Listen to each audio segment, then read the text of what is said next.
Les Raiders du Dimanche, qu'est-ce que c'est? C'est une bande de copains qui se sont rencontrés à un raid aventure à Vallon-Pont d'Arc il y a maintenant quelques années. C'est ainsi le sport qui nous a réunis. L'équipe des Raiders est composée de Valentin, de Quentin, Julien, Maxime, Rémi et Zian. Chacun a un sport de prédilection et au moins un point faible. Cela ne nous a pas empêché d'avoir fait pas mal de choses depuis qu'on s'est rencontrés. Ensemble, les Raiders du Dimanche, c'est pas moins de 2 Ironman, un 100 km de Millau, 2 Ice Trail Tarentaise, un tour du Mont Blanc en 3 jours, 4 raids Vallon-Pont d'Arc et des milliers de kilomètres parcourus ensemble. Il y a un an, Valentin, la pierre angulaire des Raiders, même si nous, on préfère l'appeler Suédois 69, nous a suggéré autour d'une bière de faire un voyage au Pérou pendant 3 semaines. Nous avons appelé le projet Péroup 2017. C'est l'histoire que je vais vous raconter, et on était loin de se douter que ce voyage serait en effet un véritable périple.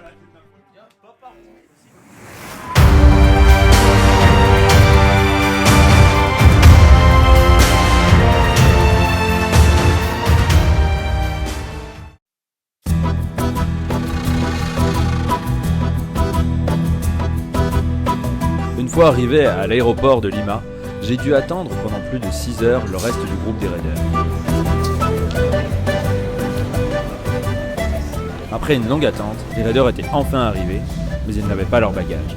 On commençait déjà notre Pérou.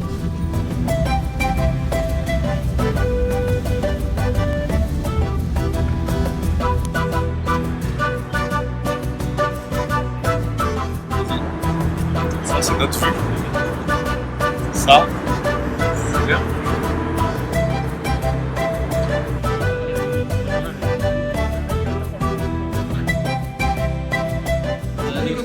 Ça fait plaisir d'être avec vous. Sartek. Sartek. Ça fait plaisir d'être avec vous. Sartek. C'est en arabe. Ah d'accord.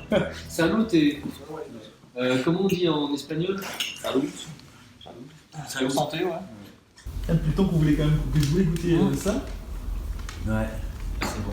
J'ai envoyé un petit J'ai envoyé un petit mail à la officière de France là, pour dire qu'il faudra faire une petite prise de sang, une petite. Dans le sang, c'est une semaine, je crois. Et dans les cheveux. Dans l'urine, c'est Tu peux 3 jours. tu peux être Et dans les cheveux, par contre, c'est 6 mois. Par exemple, je tire sur quelqu'un, je flingue une personne, ils font les analyses. Après avoir passé 40 heures sans dormir, on avait décidé de faire plusieurs siestes et quelques visites de la ville. C'était pour nous l'occasion de s'acclimater à 2300 mètres d'altitude dans la ville d'Arequipa.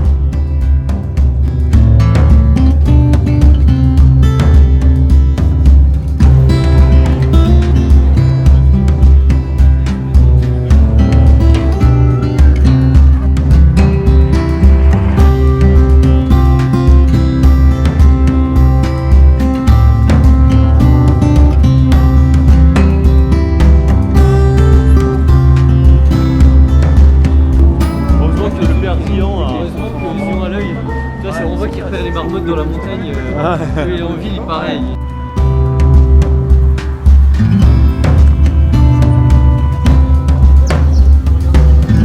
Ça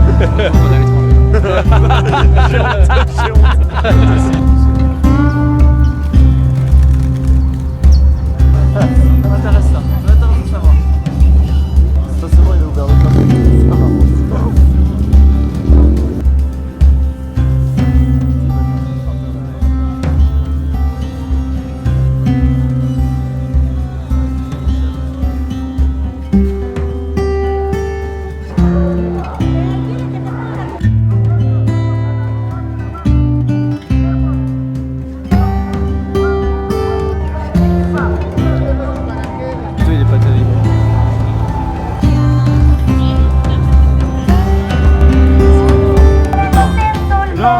Quoi là du coup? Bah là il y a une belle manifestation, il y a des flics des CRS de partout et c'est une musique avec de Despacito mais qui a été repris en mode Destination.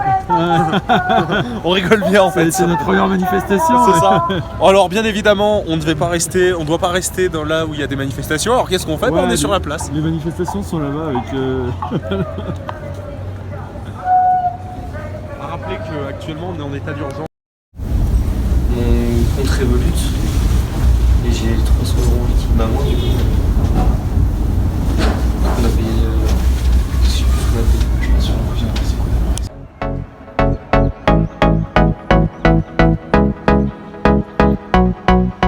Le lendemain, Max nous avait prévu du rafting sur le Rio Chili, un affluent de l'Amazonie. Certains d'entre nous étaient un peu stressés, on avait donc décidé de sortir pour décompresser. Après 40 heures sans dormir, à 2300 mètres d'altitude, et après plusieurs pisco sour et du vin chilien, on avait la tête qui tournait. On n'était plus du tout stressé pour le rafting du lendemain, mais on aurait peut-être dû.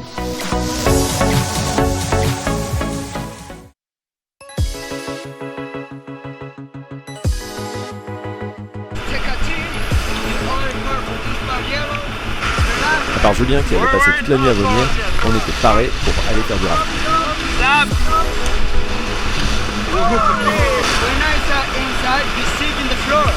Pour plusieurs d'entre nous, c'était la première fois que nous faisions du rafting et nous ne savions pas trop dans quoi Max nous avait encore embarqué.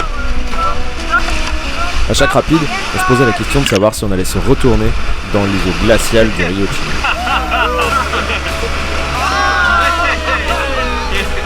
It's possible any people fall the boat.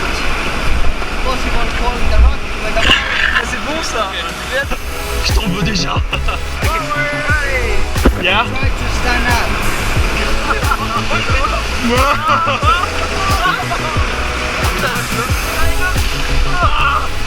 Il a dit ça ou pas? Forward. Encore. And move down the river. The feet first. No. Non. J'ai repris en arrière. Attention, il met tout à chaque fois.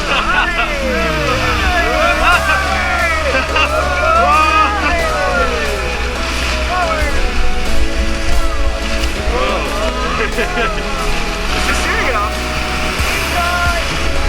Inside.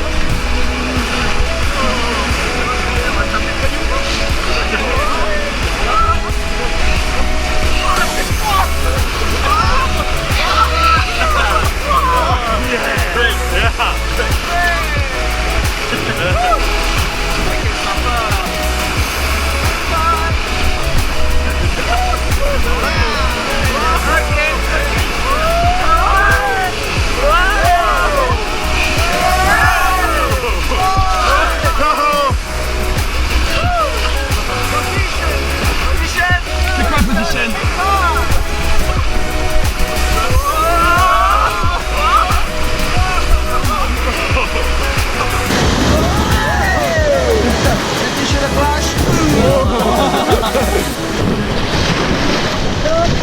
Mon bague est tellement fort. Oh, so cool.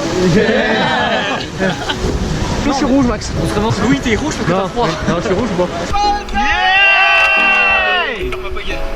Regarde le petit jardin là. Ah ouais. Bah, regarde comment c'est beau derrière. C'est un peu animal. Ah, il y a des vaches juste en haut. We are next.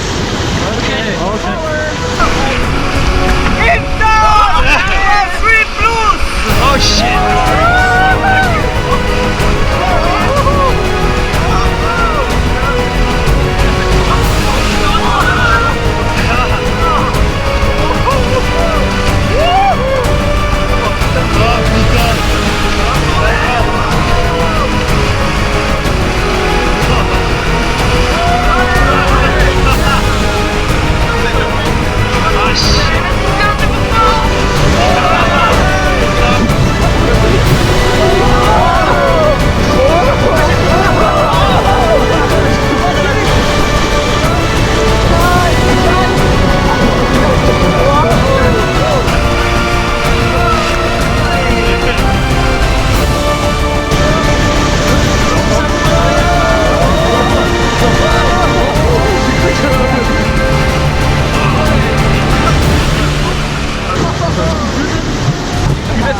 dedans.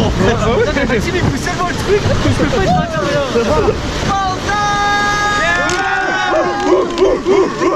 Mais moi je sentais que ça partait que ça, après c'est parti. J'étais complètement planqué moi. Il y a un moment donné, j'ai cru qu'on allait partir sur la gauche. Very good guy. Yeah. Woo!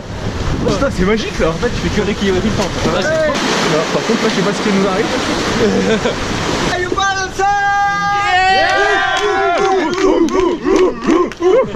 Il a vu notre côté animal. Il y a beaucoup de rapides quand même. J'ai pas envie d'être retourné là.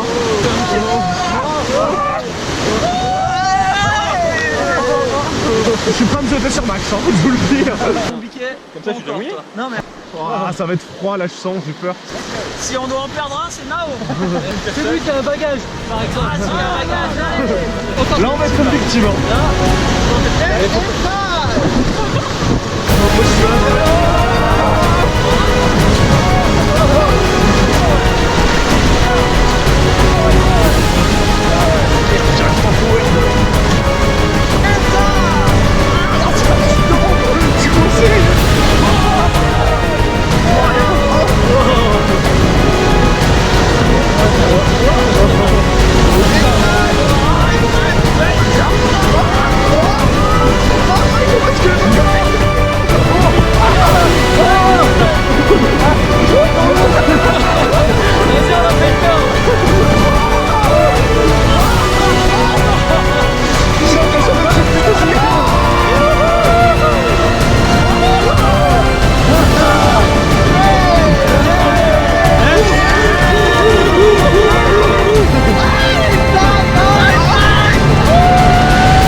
Ça c'était un truc de fou.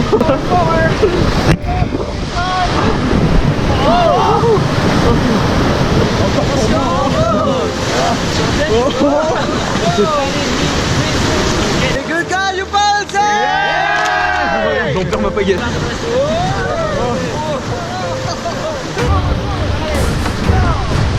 Stop.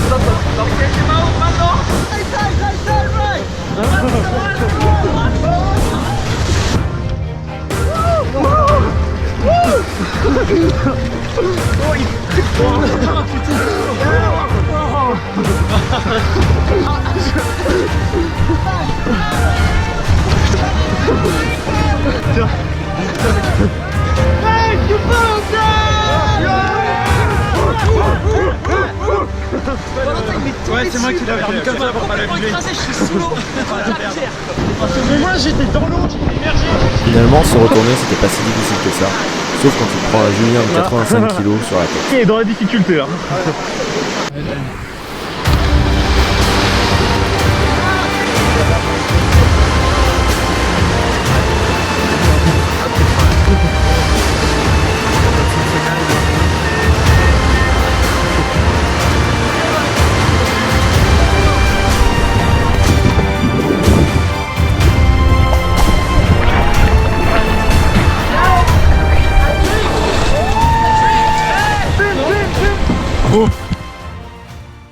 Après une journée forte en émotions, nous sommes allés visiter le couvent Santa Catalina, construit en 1579 et qui hébergeait jusqu'en 1970 pas moins de 450 religieuses complètement coupées du monde extérieur.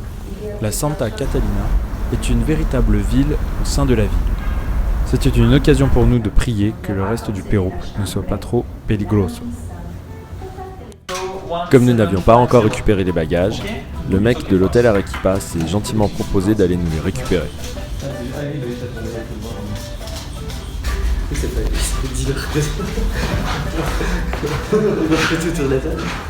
petit peu de Nescafé là sur la table, ça fait un peu de la prod. And it's important for us, 50 for you. Wow. 50 for you to be catch your ship. On avait survécu les 2 premiers jours du Pérou et surtout on avait survécu au rafting. Maintenant, il était temps de préparer notre voyage pour le canyon de Colca où on devait partir à 3h du matin.